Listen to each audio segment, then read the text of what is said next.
নমস্কার বন্ধুরা, আমি রুমেলা, রুমিস টেস্ট অ্যান্ড ট্রাভেলসে সকলকে অনেক অনেক স্বাগত। আজকের রেসিপি নিরামিষ পনির, যেটা কেবলমাত্র নিরামিষ দিনেই নয়, আমিষ দিনেও এরকম একটা রেসিপি যদি আপনার পাতে থাকে তাহলে তো আর কোনো কথাই নেই। বাটারে পনিরগুলোকে হালকা ফ্রাই করে নিতে হবে। আঁচ কিন্তু মিডিয়াম থেকে লোয়ের দিকে রাখতে হবে। খেয়াল রাখতে হবে যাতে পনির খুব বেশি ফ্রাই না হয়ে যায়। পনির খুব বেশি ফ্রাই হয়ে গেলে পনির শক্ত হয়ে যেতে পারে। আর অবশ্যই এর সঙ্গে অ্যাড করতে হবে নুন, হলুদ আর কাশ্মীরি লঙ্কার গুঁড়ো। পনিরটাকে খুব বেশি নরম করে রাখার জন্য হালকা ফ্রাই করে নেওয়ার পরে বাটির মধ্যে জলেতে চুবিয়ে রাখতে হবে পনিরগুলো। আপনারা এই টিপসটা অনেকেই হয়তো জানেন না, আর যারা জানেন তারা নিশ্চয়ই করে থাকেন। পনিরগুলোকে ভাজার পরে বেশি সফট রাখার জন্য অল্প একটু জলে ভিজিয়ে রাখতে হবে। আর আঁচ কিন্তু মিডিয়াম থেকে লোয়ের দিকে রাখবেন, কারণ খুব বেশি ভাজা হয়ে গেলে পনিরগুলো শক্ত হয়ে গিয়ে খেতে একেবারেই ভালো লাগবে না। এই রেসিপির মধ্যে আমি কোনো রকম আলু ব্যবহার করিনি, কিন্তু আপনারা যদি চান তাহলে সহজেই এই রেসিপির মধ্যে ছোট ছোট করে আলু কেটেও দিতে পারেন। সেটা ডিপেন্ডস অন ইউ, আপনার আর আপনার বাড়ির মেম্বার কী ধরনের রেসিপি পছন্দ করছে। আলু ছাড়া যারা একেবারেই খেতে পারেন না তাদের জন্য অল্প আলু দেয়াই যায়, তবে আমি বলবো যে আলু ছাড়া করলে রেসিপিটা কিন্তু অন্য রেসিপির থেকে একটু ডিফারেন্ট হয়ে দাঁড়ায়।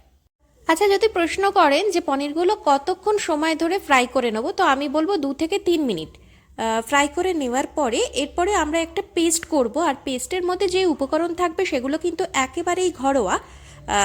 প্রথমে দিতে হবে টমেটো, পোস্ত, কাজু বাদাম আর সামান্য একটু টক দই। আপনারা মনে করতে পারেন যে টমেটো আর টক দই দেওয়ার ফলে খুব বেশি টক হয়ে যাবে, না, একটা সুন্দর ফ্লেভার হবে। সেটা আপনারা রেসিপিটা করলেই বুঝতে পারবেন। আমি প্যাকেটের টক দই ব্যবহার করেছি। আপনারা যদি চান ঘরে পাতা টক দইও ইজিলি এর মধ্যে দিতে পারেন, কিন্তু টক দইটা মাস্ট এর মধ্যে লাগবেই। এই রেসিপিটা আমি আগেই বলে দিয়েছিলাম নিরামিষ রেসিপি হলেও একটু অন্য রকম হবে। আচ্ছা, আদা আর কাঁচা লঙ্কা বাটা কিন্তু আপনাদের আলাদা করে রাখতে হবে।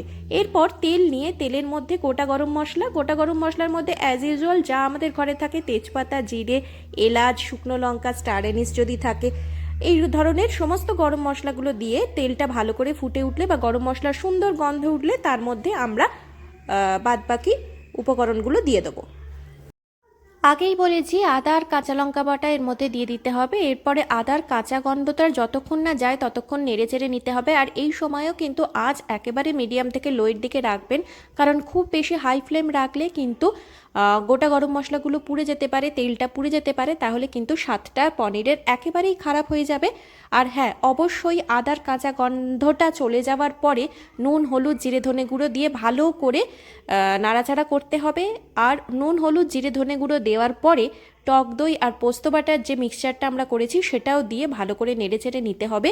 দেখতেই পাচ্ছেন যখন মশলা থেকে তেল ছাড়তে শুরু করেছে তখনই কিন্তু আমরা অল্প একটু জল দিয়ে কারিটার মধ্যে পনিরগুলো ছেড়ে দেবো। তার জন্য কিন্তু মশলাটাকে একটু ফুটিয়ে নিতে হবে। একেবারে না ফোটানো অবস্থায় বা মশলা থেকে তেল ছাড়তে না শুরু করলে তার মধ্যে পনির দিয়ে দিলে কিন্তু রেসিপিটা একেবারেই ভালো হবে না।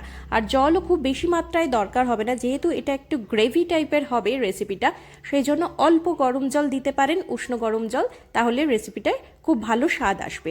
পনিরগুলো আগে থেকেই আমরা অল্প ফ্রাই করে রেখে জলে ডুবিয়ে রেখেছিলাম। এরপর পনিরগুলো এর মধ্যে সমস্তটা ছেড়ে দিয়ে 7 থেকে 8 মিনিট ফুটিয়ে নিতে হবে। আর একটা কথা মাথায় রাখবেন, আলু যারা দেবেন আলুটা কিন্তু আগে থাকতেই ভেজে নেবেন। ভেজে নিয়ে তারপর পনির যখন দেওয়া হবে তখনই দিয়ে, আলু যদি সঙ্গে থাকে তাহলে শুধু পনির থাকলে 7 থেকে 8 মিনিট, আর আলু যদি থাকে সেদ্ধ হতে সেটা সময় আরেকটু বেশি লাগে, ঢাকা দিয়ে সেটা আরও 10 থেকে 12 মিনিট ফুটিয়ে নিলে তবে আলুগুলো সেদ্ধ হবে।